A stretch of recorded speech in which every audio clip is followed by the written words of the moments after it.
The movie begins with Abby and her older sister Bess. We learn that their mother died a short time ago, and since then, the two of them have been trying to forget their grief and continue with their lives after what happened. After a while, Bess gets sick, and when she undergoes tests, they discover she has blood cancer in a very advanced stage. None of the doctors can help her in any way, and despite all that, Abby refuses to give up. She's determined to treat her sister no matter what, and she learns about a foreign clinic that could help her sister. But the problem is that it requires a huge amount of money. She has to accept any job, even if it's dangerous to her, just to collect that money. After a while, she ends up in a region called the Georgian Caucasus near the Russian border, and we learn that she's come here with a private mining company searching for uranium deposits. As soon as her father finds out, he talks to her and blames her for agreeing to a job like this, dangerous and completely unsuitable for her. He believes her abilities deserve much better opportunities than this. But of course, she refuses to listen to him and insists on continuing this job for the money. And she also asks them to give her her salary in advance. But unfortunately, her boss refuses and tells her that he can't give her any money before they achieve what they want. And she and her colleague, Sergey, spend very long hours at work and try to search for uranium everywhere and exert a very great effort. But in the end, they don't achieve anything and feel despair. And despite the fact that these areas are dangerous, but Abby insists on searching in the forest. So Sergey warns her more than once and tells her that this forest is very difficult. And that's why she goes alone and takes his gun from him. And indeed, as soon as she enters the forest, she hears many terrifying sounds around her and starts to get really tense for the first time. And all that changes when she finds a piece of rock that is black and strange. And she takes it and quickly returns to the lab and starts conducting many experiments on it at all. And she notices that the rock's temperature is very high, and she is unable to determine its type exactly. And in the middle of her focus, her father calls her and interrupts her train of thought. He tells her that he has decided to discharge Bess from the hospital and will take her back home so she can die in peace among her friends and loved ones. But of course, she completely refuses an idea like that and argues with him and tells him that she will return home herself and take care of her sister. But suddenly, the whole building shakes in a very strange way and the electricity turns on and off by itself. So Abby takes advantage of this chaos and grabs her bag and leaves quickly and asks Sergey to take her to the airport. And as soon as the plane takes off, she feels the weather turning bad and gets even more tense. And they fly for a few hours while she's on edge. And suddenly she starts seeing strange things in the air around her. And when she focuses more, a mysterious black shadow appears and she hears terrifying sounds. And the plane also starts shaking violently to the point where the pilot can't see ahead because of all the black clouds, and he warns them they're in danger. And shortly after, the entire plane system fails and the alarm goes off, and even the radio fails and they can't communicate with the control center. And when the pilot tries to land anywhere nearby, the engine stops too and the plane starts falling. And at that moment, Abby can't breathe well and her condition is very difficult. So she fastens her seatbelt and tries to breathe calmly and control her nerves as much as she can. And she thinks about her sister and all the beautiful moments they lived together. And she decides to close her eyes so she doesn't see the plane falling. And at that moment, she passes out. And she starts seeing hallucinations and dreams where she's talking to her father in the dream and confirming to him not to act on his own while she's not there and not to make any decisions alone. And she promises him she'll return soon with all the treatment money for her sister. And after a while, she wakes up and finds herself bleeding among the plane wreckage. And she gets up to search for the rest of the people who are with her, but she's shocked that one of the pilots is dead and the place is starting to burn. So she tries to help the other man, but unfortunately his wound is very deep and bleeding heavily. So she puts cloth on the wound and asks him to press on it. And she goes outside and screams and asks for help, but unfortunately she doesn't find anyone around them. And when she returns to the plane again, the pilot explains to her how to use the emergency radio and tells her she must report the accident so the rescue team can reach their location. So she tries more than once, but no one responds to her. Then she grabs the map and tries to determine their position and learns that the nearest road is about 60 kilometers away from them in the southern direction. So she takes some wood and lights it in an open area in hopes that someone will see her from a distance and come help them. And the next morning, the second pilot dies too. And at that point, Abby enters a state of fear and terror and keeps screaming and crying for hours because she's alone now and doesn't know what to do. And after a long time of crying, she gets tired and decides to sleep. And she dreams about her sister and sees her health deteriorating more over time until she wakes up startled from sleep and decides to go outside to warm up by the fire. And when she finds it extinguished, she doesn't give up and goes in to collect everything she can benefit from in the plane, and takes the gun and dresses warmly and takes the compass and starts walking south in hopes of reaching the road. And as soon as she moves away from the plane, she hears the sound of the radio, so she quickly returns to catch it and respond. And she tries to communicate with them in every way and doesn't understand how to act until she finds another radio in the pilot's belt. And suddenly its battery dies and it fails too. And she takes the plane's manual and tries to figure out the locations of the cables and chargers in it, and leaves the radio to charge and keeps looking at the strange rock that she found in the forest. And finally the radio works and she manages to communicate with an American pilot named John. And she discovers that his plane crashed in the same region and that his legs are trapped under the wreckage and he can't move from his place. So Abby feels sorry for him and decides to help him and not abandon him. And he tells her he can see the lake, and after searching the map and knowing the lake's location, she heads there to find John and help him. And John tries to stop her and asks her to go back because that path is difficult and dangerous, not to mention that anyone could harm her, but she refuses and insists on her opinion.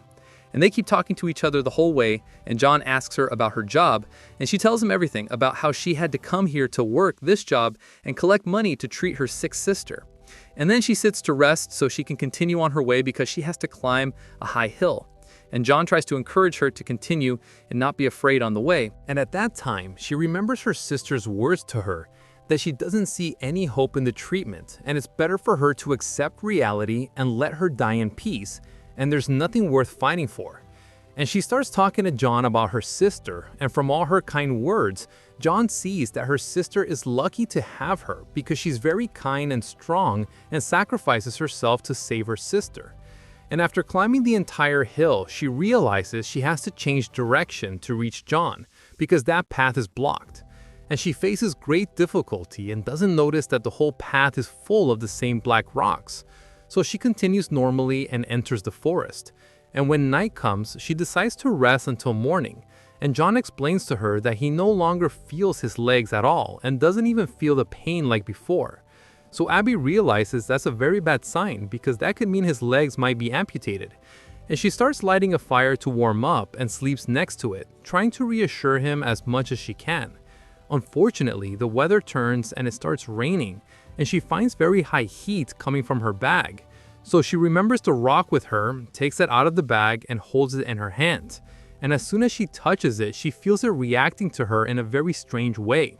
And when she tells John, he gets surprised too, and tells her that his job is also very difficult because he works in the army. And the next morning, Abby continues on her way and reaches a place full of snow.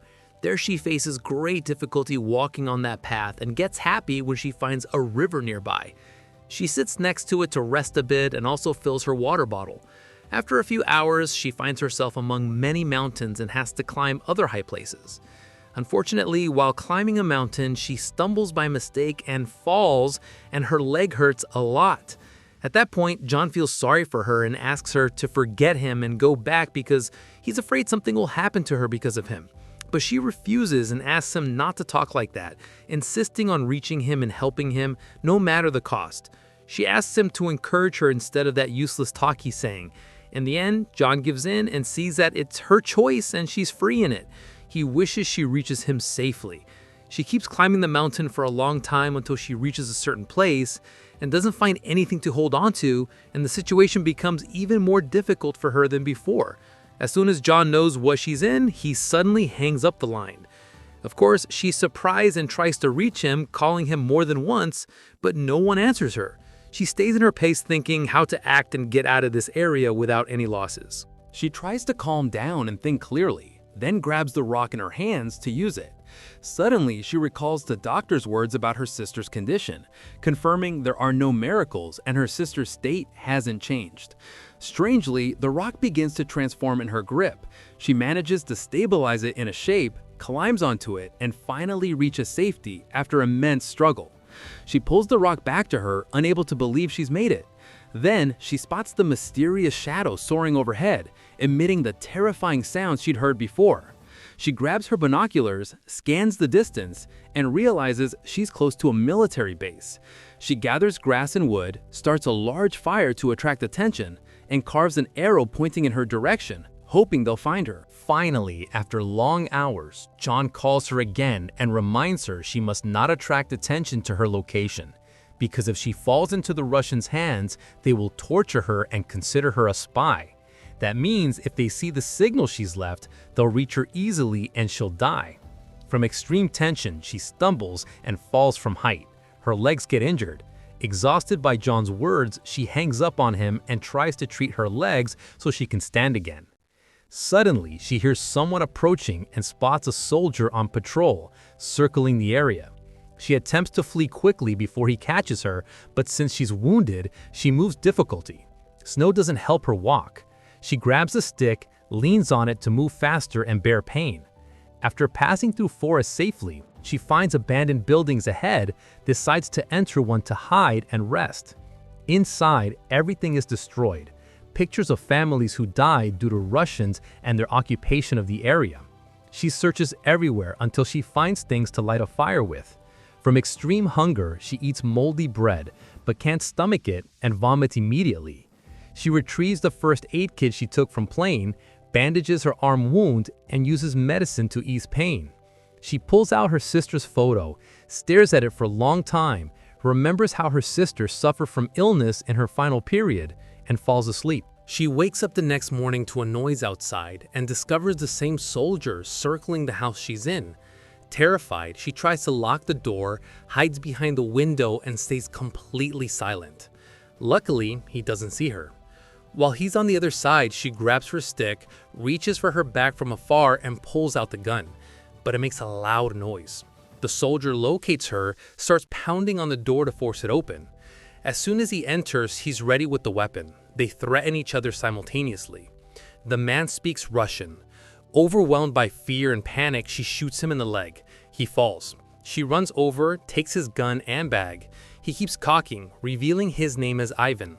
She comes down, sets her gun aside, opens his bag and finds cigarettes, a flashlight, and the same black rocks she has. Suddenly, his radio crackles. She hears John's voice. She realizes someone is manipulating them both, speaking to them identically. Then the voice asks her, "Do you want to see your sister again?" Terrified, she cuts the line, helps the man, treats his wound, and apologizes for shooting him. She agrees with him to search for the sound's source. In return, he contacts his base, instructing them not to harm her if seen in the area, as she's terrified of them. She isn't sure if the soldier understands her fully since he speaks another language. Soon after, they leave and walk through the forest together, facing immense difficulty because both are injured in their legs. After a while, they sit to rest. She pulls out her rock and hears the same terrifying sounds in the sky, realizing the rock attracts that shadow to her location. It crafts a plane, manipulated radio signals, and controlled them. Furious upon understanding this, she hurls the rock away and screams in frustration and despair. They continue their path, forced to cross a snow-covered valley. They discover they're walking over a frozen lake. Every step must be calculated carefully. They maintain great distance between them to avoid heavy weight cracking the ice and killing them both. She hears the terrifying sound again. Glancing back, she finds the man has vanished suddenly, leaving no trace. Panicking, she searches everywhere until the ice breaks beneath her. She falls into a hole, but grabs the surface, saving herself at the last moment. Then, fierce winds erupt, worsening the situation far beyond before. She sees nothing ahead, keeps screaming for help, and walks a very long distance. She reaches the forest, finds the officer's cigarettes discarded on the ground, and collapses from exhaustion. She strips off her soaked clothes, crawls into her sleeping bag to rest a bit. Suddenly, John's voice crackles on the radio again, claiming the same event happened to him long ago. He toys with her mind until she snaps, hurling the radio away in rage. Yet his voice persists, recounting how his plane crashed, forcing him to watch the crew die one by one. When his turn came and death seemed certain, everything changed. At that moment, she faints. Later, she awakens to a plane's roar, rushes to signal it, but no one hears or sees her. The plane vanishes, leaving her trapped again. Cold intensifies, she collapses from fatigue, hears her sister urging her home, sees vivid hallucinations. Finally, she passes out, tumbling into a strange cave from great height, splashing into a small pond. Beside her lies John's rotting corpse, dead for years, surrounded by black rocks. The pond teems with them. They invade her body too. We understand these rocks possess eerie powers. They access souls, mimic real voices as if alive, and lured her and the soldier here just as they did John 65 years ago, to share his fate. As soon as she regains consciousness, she finds herself in a strange, utterly empty place with the rocks floating around her everywhere. She hears John's voice congratulating her for succeeding just like him. She realizes a dark, mysterious entity is speaking to her.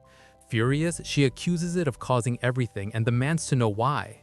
Strangely, it replies that every decision leading her here was her own choice. The rocks coalesce before her into a bizarre human form. It explains John agreed to host the entity inside his body to preserve his life, offering her the same deal, a second chance to live. She refuses outright, tries to distance herself as much as possible, and insists she only wants to go home. Suddenly, the entity declares she is already home. She turns and sees her sister's house right in front of her. She enters, finds everything inside destroyed, the rocks filling the entire house. The entity urges her to surrender, saying she's afraid of death and shouldn't waste her life. It calls this a new opportunity. She keeps running from room to room, trying to escape, then spots her sister outside. She rushes out to speak with her and grabs her hand. Suddenly, she bolts awake in her sister's house. Everything normal, nothing strange. Her sister stands before her, healthy and unharmed. She hears a terrifying sound again, throws herself into her arms and sobs uncontrollably. Then she finds herself in the hospital. Her sister frail, condition unchanged. She realizes the entity manipulates her mind, forcing bizarre hallucinations. She accepts she must let her sister die in peace. She apologizes for anything that upset her lately. Before leaving, the radio crackles once more. The entity urges her to stay with her sister. This is what she truly wants deep down. But she refuses, saying she's learned the lesson. Without death, there is no life. Her sister begs her to stay, but she stands firm. She opens the door to a raging blizzard outside, screams, and begs for help. Suddenly, she snaps awake in her sleeping bag, realizing it was all dreams and hallucinations. She ignites the rescue flare. A plane locates her, rescues her from death. She spends 2 days in a coma, finally recovers and awakens. She discovers she had been sleeping at Sergei in his grandmother's house. He offers her more rest, but she refuses and asks to go home. Later, she and her father visit her sister, learning she's dying. They grieve deeply. They step outside and weep. That night, her sister passes away. They accept reality, sit by her side, reminiscing about every sweet moment and day together. And that's where our movie comes to an